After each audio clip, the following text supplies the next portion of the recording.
So 2 Kings is where we are, still looking at this overall thought of the fall of the nation, and of course that's going to begin with the fall of the northern kingdom, and then that's going to transition into the fall of Judah. But right now where we are is looking at this thought of when the Lord of hosts fights. We were able to finish up last week the thought about do not fear. We looked at how it is that you see there in 2 Kings chapter 6 that Syria is coming in to attack Israel, and you see how Elisha's servant is scared of what's going on, Ben-Hadad coming in, and of course Elisha tells him, well, there's no need to fear, and prays to God, opens his eyes, he sees the large host of the army behind them, surrounding them, and so really there was no need to fear. Everything takes place. Elisha prays for blindness on the Syrian army, leads them into Samaria, opens their eyes, and of course what happened there in Samaria? King wanted to kill them, right? But of course that's not what he needed to do. He needed to treat them well, prepares a great feast, this banquet for them, takes care of them, then sends them back to Syria, where it was that there was peace for at least some time in the land, we know by the end of verse 23. But we just got into the section that we're looking at today with this day of good news. But the day of good news begins with some very bad news. And so we looked how it was that there was war and there was famine in the land. The peace didn't last very long. The Syrians decided to go ahead and come in and start attacking again. So somebody go ahead and read 2 Kings chapter 6, verses 24 and 25. And it happened after this that Ben-Hadad, king of Syria, gathered all his army and went up and besieged Samaria. And there was a great famine in Samaria, and indeed they besieged it until a donkey's head was sold for 80 shekels of silver, and 1/4 of a cab of dove droppings for 5 shekels of silver. So we talked last week about just how bad things were. Of course, the war going on, but as if that wasn't enough, the way that they operated a lot of times would be to cut off all of the supply routes into the city and keep anything from entering in. And so they're running out of food in Samaria. They're running out of food within the walls of the city, and it talks about how you have the head of the donkey being sold for 80 shekels of silver. You might remember that we looked back in the days of Solomon when it was that 80 shekels of silver for a donkey's head was more than half the cost of what a live horse went for during the days of Solomon. So just how bad that was. And then, of course, you look at the dove poop that's being sold as well in the market as a source of food for 5 shekels of silver, which is outrageous. And so you recognize just how bad things were. But as if we think it couldn't get any worse, then we start to see some of the internal collapse going on. Let's keep looking, and let's have somebody go ahead and read 2 Kings chapter 6, verses 26 to 31. Then as the king of Israel was passing by on the wall, a woman cried out to him, saying, Help, my lord, O king. And he said, If the Lord does not help you, where can I find help for you? From the threshing floor or from the winepress? Then the king said to her, What is troubling you? And she answered, This woman said to me, Give your son, that we may feed him today, and we will eat my son tomorrow. So we boiled my son and ate him, and I said to her on the next day, Give your son, that we may eat him. But she has hidden her son. Now it happened, when the king heard the words of the woman, that he tore his clothes, and as he passed by on the wall, the people looked, and there underneath he had sackcloth on his body. Then he said, God do so to me, and more also, if the head of Elisha, the son of Shaphat, remains on him today. How bad had it gotten? It was bad. Right? You have mothers who are making deals with each other to go ahead and say, well, today we'll eat my son and tomorrow we'll eat yours. That's how far Israel has gone. That's how desperate of a situation that they're in. But what I find maybe most horrifying of all through it, why is the mother upset? She's not upset that they just ate her child. She's upset that the other mom went and hid her son. How bad had things gotten in Israel? Not just thinking of it from a physical standpoint of the war and the famine, but spiritually speaking, how bad had things gotten in Israel? They're acting like the pagans. They're literally boiling and eating their own children. And not upset about killing her son, but upset that the other woman's not willing to do the same. Well, obviously, what's the king's response going to be to this? We've got a problem. And of course, he shows that in the way that he responds, how it is that from the wall he sheds his clothing and he puts on the sackcloth. He has it on there, and everybody's looking and seeing it. And that's a sign of great distress, of great tragedy. It was clear that something was going on, and of course everybody knew it, but it's like at this point that the king really recognizes just how bad things had gotten. What should the king have done now? He should have turned to God, but instead, what's he do? He says, we're going to kill God's man. Right? He blames the problem on Elisha. So he's calling for Elisha's head in the matter instead of going to Elisha in order to figure out, well, what would God have me to do? What do we need to do to fix this problem so that people quit boiling and eating their own children? And what can we do about the matter of this famine? And what can we do about this war? What do we need to do to make things right? Because this is something that they should have known was coming. In fact, if you go back to Deuteronomy chapter 28, Deuteronomy chapter 28, we find some things that are said when it is that Israel turns away from God, some of the things that are going to happen to the people of God at that point, some of the things they're going to have to endure and face. And in Deuteronomy chapter 28, let's have somebody read verses 52 and 53.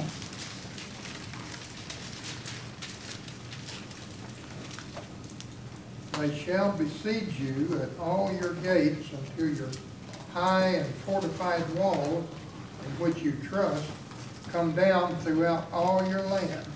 And they shall besiege you at all your gates throughout all your land, which the Lord your God has given you. You shall eat the fruit of your own body, the flesh of your sons and your daughters, whom the Lord your God has given you, in the siege and desperate strait in which your enemy shall distress you. And so we see how it is that these things were told they were going to happen, and unfortunately they're happening.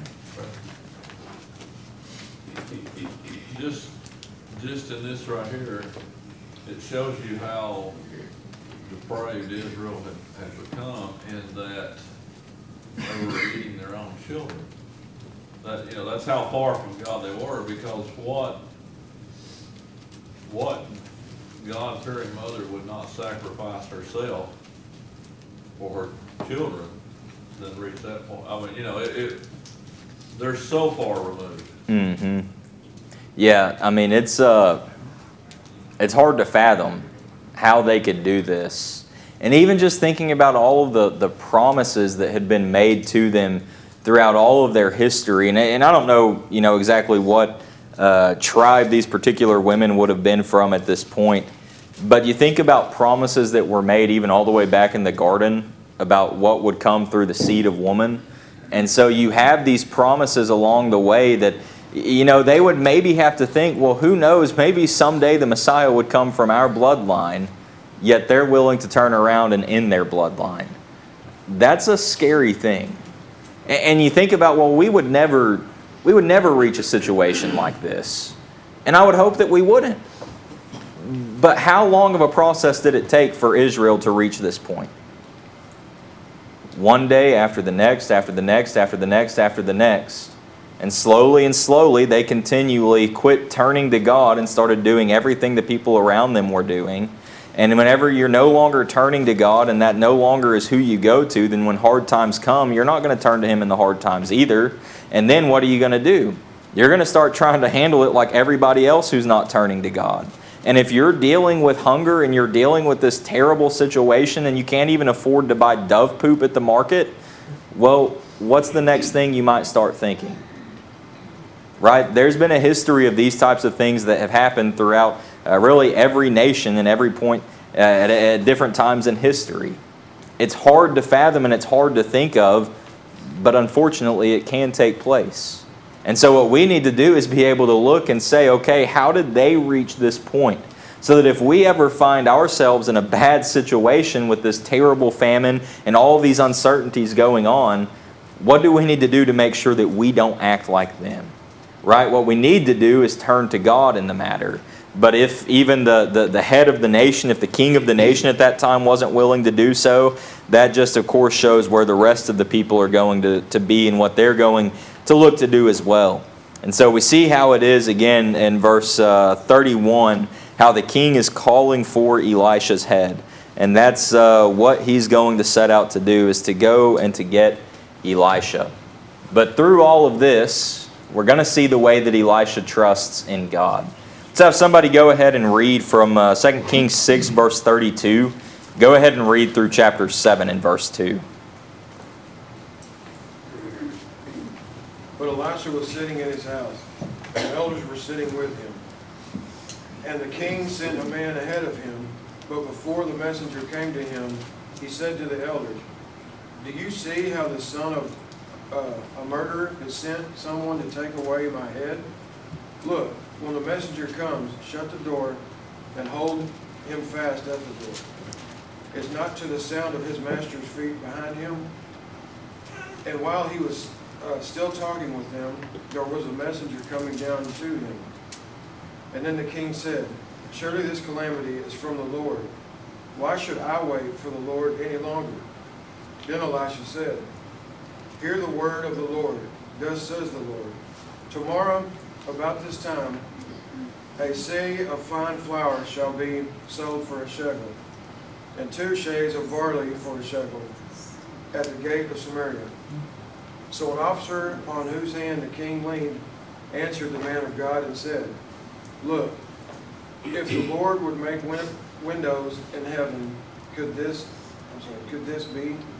thing be?" And he said, "In fact, you shall see it with your eyes, but you shall not eat of it." So we recognize then what's going on. We see that while all of these terrible things are happening, where is Elisha?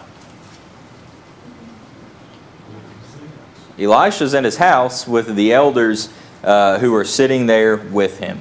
Now it doesn't say exactly what it is that's taking place, but kind of the consensus from everything I looked at and read on this is most believe that he's probably sitting in his house with the elders praying. That they're probably there praying about the situation. They're trying to seek God's guidance and His counsel in these things. And so this is really where the king should have been through all of this, to figure out what to do, to see what it is that's going on. But as they're there in Elisha's house, he and the elders, what's the king do? The king is sending a messenger to him. Now we already know that the king wants to take the head of Elisha. He wants to kill him. So we don't know exactly what the messenger is going to say, but Elisha seems to have a good idea of what the messenger is going to say. So he would turn to the elders. "Do you see how this son of a murderer has sent someone to take away my head?" So he tells them once the messenger comes, don't let him in, because Elisha knows the king is going to be not too far behind him. And we want to wait till the king gets here so that we can talk with him directly. And so that's exactly what it is that happens. The messenger shows up. They hold him at the door. The king is going to come. And when the king comes, what's he say at the end of verse 33? Who does he believe this is all from? God. And in a certain sense, he's not wrong. Because God told them exactly what was going to happen when they turn away from Him. But he can't believe it. And he doesn't want to believe it. And instead of having the right attitude and the right mindset about perhaps this disciplining that's coming from the Lord to the nation because of how it is they've been acting and how it is they've rejected Him, instead of having the right mindset and recognizing what's going on and saying we need to turn back to God, instead, what's the king determine? Why would I keep waiting on Him? Why would I keep waiting on His word? Why would I do what He says if He's the reason for all of these things in the first place? Well, what's Elisha say to this? Elisha says, listen. Listen to God. Hear the word of the Lord. Thus says the Lord. Right? Heavy emphasis on what God is doing, what God is about to have done among them. So he tells them how it is that about that same time tomorrow, the measure of flour, the measure of barley was going to be drastically dropped in the markets for what it is you're purchasing, how much you're purchasing it for. Basically saying this famine is about to be over. And it's going to happen about the same time tomorrow. 24 hours, we're going to go from eating our children to having more food than really we know what to do with in the market. That's unbelievable. And the king's officer couldn't believe it. Refused to believe that it was even a possibility that God could make happen. So what's his response, the king's officer in verse 2? He says there's no way. He says, you really think God can do that? Right? It might sound nice in what he says. If the Lord would make windows in heaven, could this thing be? But he's saying it very sarcastically. He's not saying that in a good sense of think about what the Lord could do if He could just open the windows of heaven. Now we know what God can do, right? We know the way that God richly blesses those who are His, who are faithful to Him, who are living as He would have them to. God will open those windows of heaven. But in the situation here, king's officer doesn't believe it. He doesn't buy into it. He's very sarcastically saying there's no way. God cannot do these things. So how does Elisha respond to him? He'd see it, but he wouldn't get to eat of it. Exactly. It's going to happen, but you're not going to get to enjoy it. You're going to see the unbelievable become reality, and you're not going to be able to reap any of the benefits. God's going to open those windows of heaven, and you're not going to get to take of any of the blessings that He gives. And so that gets us then into chapter 7, which means we finished chapter 6, so we've got some takeaways to think about from the chapter. The first takeaway, going all the way back into the previous section where we see Elisha's care, is from verses 1 to 7 where you have the situation with the axe head. The main lesson we learn from that is that God restores that which is lost. Then you come into the initial battle with the Syrians. Think about Elisha's servant, how he's afraid. The lesson we learn from that is that we need to learn how to see by faith and not by sight. Then the last lesson, and this gets to what we've talked about this morning so far, is that sin and unrighteousness lead to disturbing realities. Like we talked about, how did Israel get to the situation they're in, that they have mothers who are willing to boil and eat their own children and not even upset about killing their own child, but because the other mother isn't willing to do the same? It's because of sin, and it's because of unrighteousness.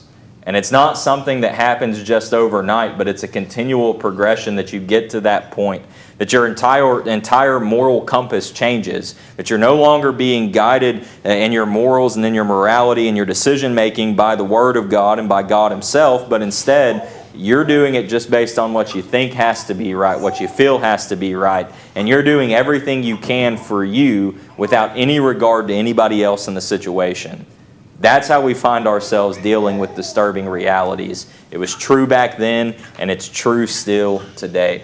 And so that gets us then through chapter 6. But we're still looking at this section. It all blends together. I've mentioned before, sometimes we just go chapter by chapter and we don't necessarily see the bigger picture that's going on. And this is one of those places that it's important that we don't just stop and leave chapter 6 out of the equation and then go to chapter 7, because the two are working together. That's the only way to get the full picture of what it is that's going on. So let's keep moving, and let's come as we're trying to understand this day of good news.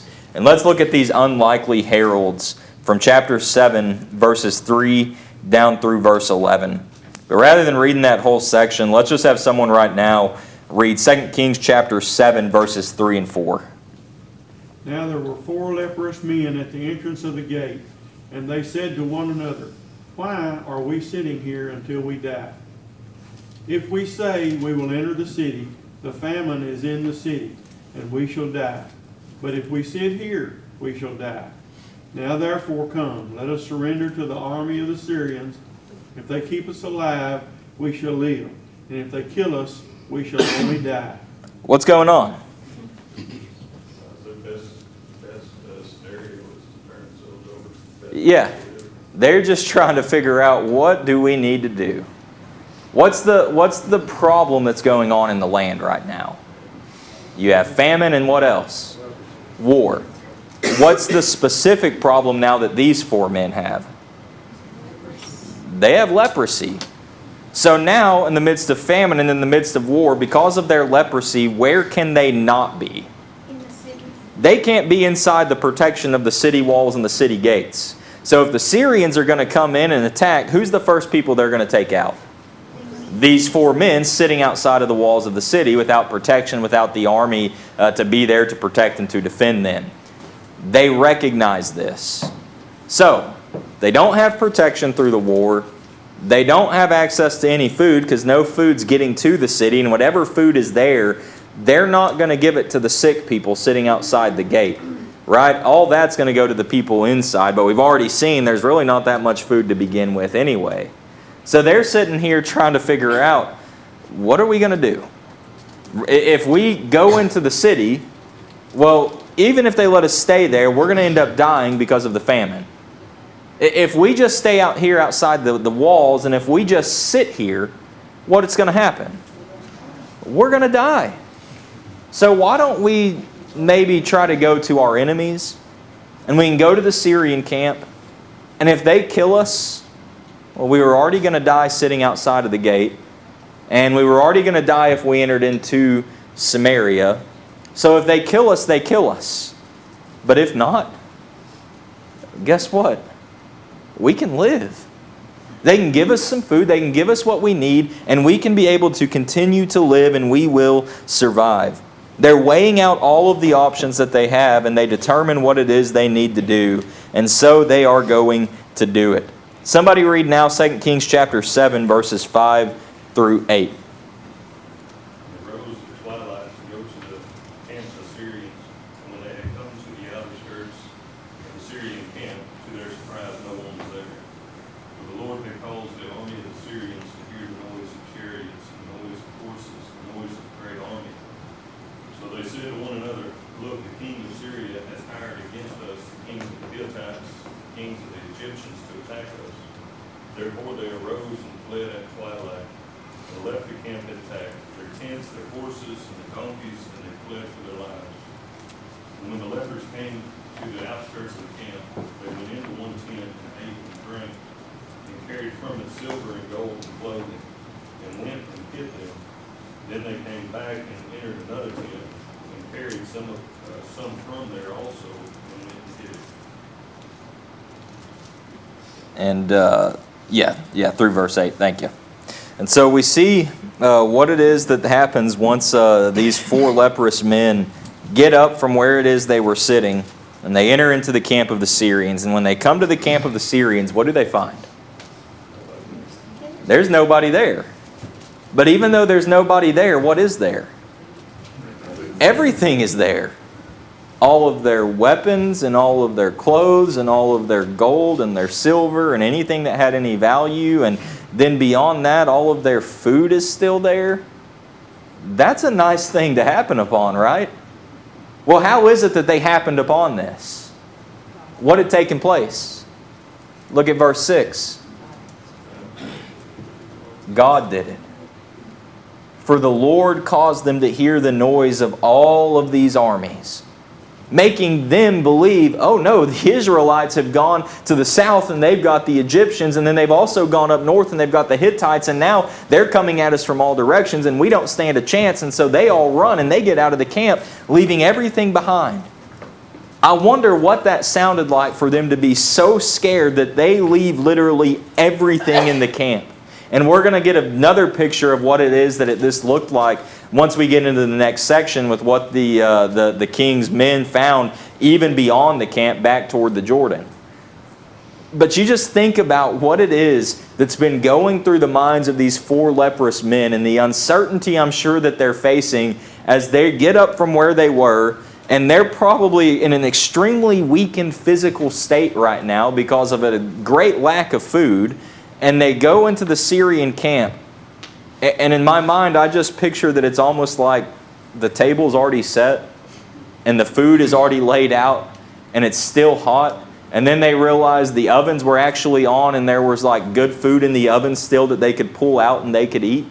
Now, of course, that's just the way I'm picturing it in my mind.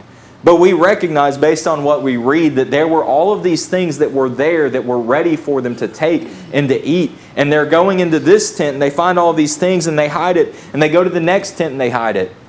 And I can hear in my head how it is that you've got this man over here who says, you'll never believe what I found. And then the guy in the tent back there says, well, you'll never believe what I found. And then you'll never believe what I found. And you hear them yelling back and forth to each other and going tent to tent to tent to tent. And can you just picture how happy they were? All of the problems they were worried about when they were sitting outside of the gate were no more, because now they had come into this situation and they had some really, really, really good news. But at this point, who knows it? Just the 4 of them. So let's keep going and let's have somebody read now verses 9 through 11. Then they said to one another, we are not doing right. This day is a day of good news, and we remain silent. If we wait until morning light, some punishment will come upon us. Now therefore come, let us go and tell the king's household. So they went and called to the gatekeepers of the city and told them, saying, we went to the Syrian camp, and surprisingly no one was there, not a human sound, only horses and donkeys tied and the tents intact. And the gatekeepers called out, and they told it to the king's household inside. What could the 4 men have done with what they found in that Syrian camp? They could have kept it for themselves. They could have just hung out there, lived like kings. They could have got what they needed, built their strength back up, and then they could have gone on and been some very, very wealthy and rich men without really having to worry probably for the rest of their life. Right? They could have easily done all of these things, but what realization did they have? It needs to be shared with everyone. What was their mindset? You look again at what they said in verse 9, what they said to one another. We're not doing right. You have that in your head, if you're like me again, of hearing them just shouting at each other from tent to tent to tent about what all they're finding. And you think about how they're just sitting there and they're just so happy as they're eating all of this food that they found. And then in my head, I can just see where all of their smiles just kind of start to drop. And they're just kind of looking at each other. And finally, they realize together, this isn't right. We can't hold this good news to ourselves. What is it that they said about it? You look at verse, still there in verse 9, after they said we're not doing right. This day is a day of good news, and we remain silent. If we wait and we don't say anything, even if we just wait until tomorrow morning, right, just a little bit. If we wait at all, what did they know was going to happen? Surely some punishment's going to come upon us. So they knew that they needed to stop and get back to the city and let everybody know what they found. And that's what they did in verse 10. Tell them what it is they found. There's no human sound, only horses and donkeys, the tent's intact. And they wanted everyone there to know that it was a day of good news, because there's enough in that camp to take care of everybody in the city. Now you think about all of those things that we've just read concerning this good news that they found. Do you think there's any application that we can make for our situations today?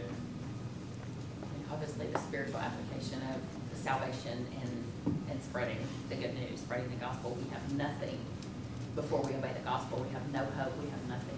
And then we find this treasure. We find the gospel. We find that hope in what's going to give us everything, everything in a spiritual sense, everything that we need. And then we're elated, and sometimes in our excitement, we may forget, okay, hey, this isn't just for me. Now I need to turn around and share this with someone else. And so not just holding it for ourselves, but then going out into the world and spreading the gospel just as quickly as you can. Yeah, absolutely. I don't have anything to add to that. That's no, I mean, that's exactly what the right application to pull is. You think about even, you recognize that of our relationship with the gospel, how we need to spread the gospel, all the riches that come through the gospel. What does gospel actually mean? Good news, right? It's just like blinking bright, flashing light right there throughout this section. They say this day is a day of good news. They're saying this is the gospel. You have a situation where you have absolutely nothing and you're desperate and you're hopeless, sitting outside of the gate, sitting outside of the camp in the midst of a war, in the midst of a famine, where if you do nothing, what's going to happen? You're going to die. So what do you need to do? You need to get up and you need to act. You need to do something. And what we know is when we read through the Bible and we read through the Gospels and we learn about Jesus and we see what Jesus would have us to do, we find how He would have us to act. And we find that when we act in that proper way as He would have us to in obedient faith, what's the result? The richest blessings we could ever imagine. And like Kay mentioned, in that we find ourselves just elated, filled with this joy of what it is that He's done for us. But we can't hold that and keep that all to and for us. Because who did Jesus die for? He died for everyone. Who is the gospel for? The gospel is for everyone. And so we need to do our part to have the mindset like these men that if I just hold on to the good news of salvation for myself and I don't take it to anyone or share it with anyone else, that I know how hopeless and desperate they are, and I know the solution to it, but I don't tell them what it is that they can find if they'll just get up from where they are and come over here, what's going to happen? Surely some punishment's going to come upon us. And there's no time to wait. We can always tell ourselves, I'll get around to it tomorrow. I'll do it tomorrow. I'll wait until in the morning. But what did the 4 lepers do? They knew they couldn't wait. They had to get up and get back to the city and tell the people there what it is they had found. They had to share the gospel immediately. And that's a wonderful lesson that we need to learn from this as well. That we have the good news. We have the gospel. We have salvation. We have all the blessings in Christ Jesus. Are we holding on to it for ourselves? Or instead, do we know the necessity that we have to take and to share that good news with others? And so that's the application that we take from this. Anything else that anybody recognizes through it? Interesting situation. We were abandoned by all, or include all. Mm-hmm. Once they found us, funded. They've been in a situation where they've been in the outskirts outside the city of Baton, and now immediately they find all these good things. Their first thought is to share with them. Yeah, that's a really good thought. If you didn't hear Jared thinking about how you have those who were abandoned by all, who now when they find all of this are wanting to include all. They'd been cast out of the city, of course, because of their leprosy. And you think about with the famine that's going on, they're not going to be the first ones to get any food, right? If the dove poop is being sold in the market, and that's what people are trying to use to at least make some sort of a living, what do you think might be getting thrown out to them to eat? If anything, it's nothing worth eating because what's in the market was nothing worth eating. But that's the situation they're in. They go and they find all of this. The easy thing to do would be, well, yeah, they'll get what's coming in the city because they didn't take care of us. And you know what? Maybe one day they'll happen to come out here and find it, but we're going to take all that we can. We're going to load up all these horses and donkeys and just pack them down with all the gold and all this food. And we're just going to go ahead and get on the other side of the Jordan and go find someone that will actually care about us. They didn't do that, right? They took the good news back to the city for those who weren't taking care of them outside. And that's a good lesson right there. Another one I thought about in this was what it shows us about God's care. What it shows us about God's grace in this even as well. Think about what it is or how it is that all of this came about. Who caused the army of the Syrians to hear all of these things that made them run away? It was God who did it.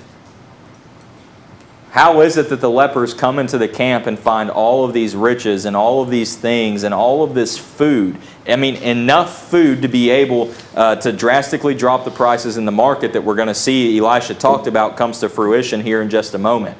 How's any of that possible? It's God. They didn't have to do anything except just walk into the camp and grab what their arms could hold. That's the grace of God, that they didn't do anything, they didn't deserve it, yet God provided it still for them because God cares and God is willing to deliver. But we also see through it all that God expects for us to act. And if we never act, then we'll never receive what it is that He has to offer. And so that's what we see here in this section with these unlikely heralds of this good news. Johnny? I'll say God holds us accountable whether we do not make an effort or if we do it wrong and lead somebody astray. Absolutely, yeah. We're still going to have to answer for it. So we need to make sure we do it His way, don't we? Good thought. Well, let's go ahead and let's try to finish the chapter out because I'm going to be gone next week. We're headed to polishing the pulpit. So Jared's going to be teaching next Sunday morning.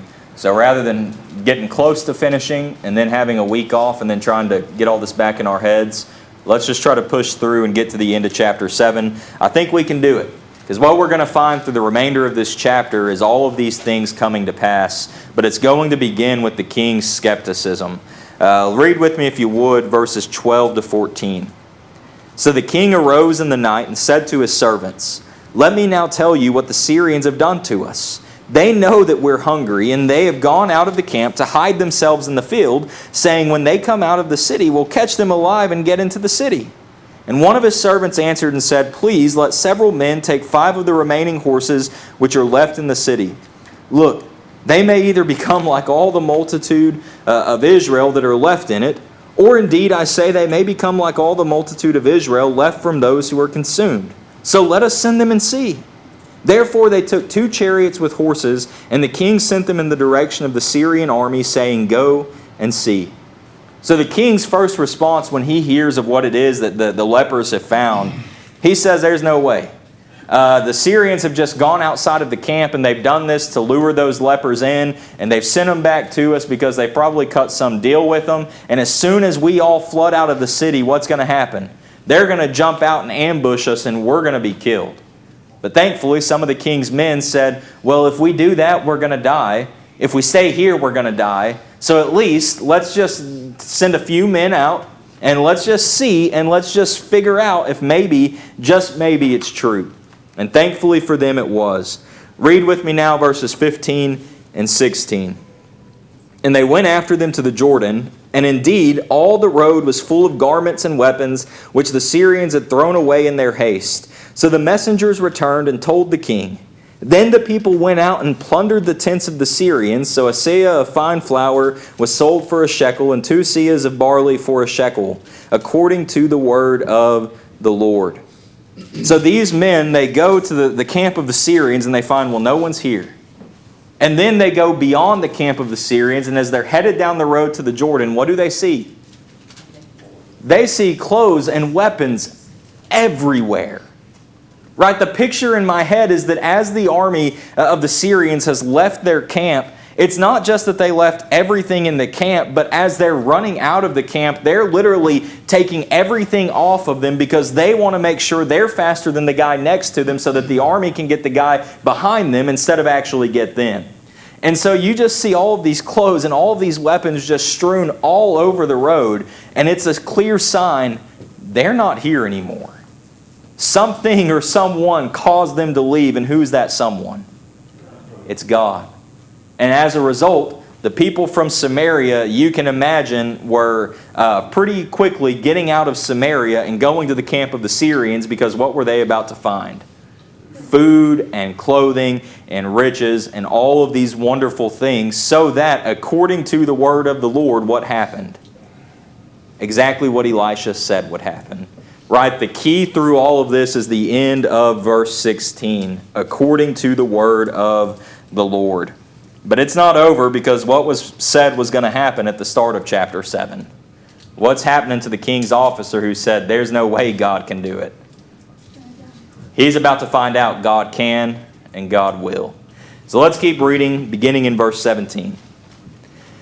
Now the king had appointed the officer on whose hand he leaned to have charge of the gate. But the people trampled him in the gate, and he died, just as the man of God had said, who spoke when the king came down to him. So it happened, just as the man of God had spoken to the king, saying, 2 seahs of barley for a shekel, and a seah of fine flour for a shekel, shall be sold tomorrow about this time in the gate of Samaria. Then that officer had answered the man of God, and said, Now look, if the Lord would make windows in heaven, could such a thing be? And he had said, In fact, you shall see it with your eyes, but you shall not eat of it. And so it happened to him, for the people trampled him in the gate, and he died. Exactly as God said it would happen, so it happened. Now, I know that was the second bell, but I had something I wanted us to think about, and then we'll hit those takeaways, and then that way, when I'm back in 2 weeks, we can just start immediately with chapter 8. But you go back to the end of chapter 6, and I want us to think for just a moment about what type of lessons we can learn about how to deal with national tragedy or with some sort of major hardship that's going on around us. There are a few different ways that we could go about it based on what we see. You can act like those mothers at the end of chapter 6, and you can cope with the disaster in whatever way you can, thinking that extreme situations call for extreme measures. You can act like the king of Israel, and you can blame God. You can lose hope, and you can want to do away with all of God's men. You can act like the king's officer. You can doubt that God can take care of the situation. Or you can choose to act like the lepers, take initiative, and do what you can to find and spread the good news, and act like Elisha and trust in God. And so that's just something that we can think about as it relates to that. And then I'll just leave this up here for a minute if you're taking notes, but these are our takeaways from chapter 7. And since the second bell's already rang, I know the kids will be here in a second. I'll just leave this up so you can look at those, and I'm sure you'll be able to tell where that comes from within the chapter. So thank you all for y'all's attention this morning.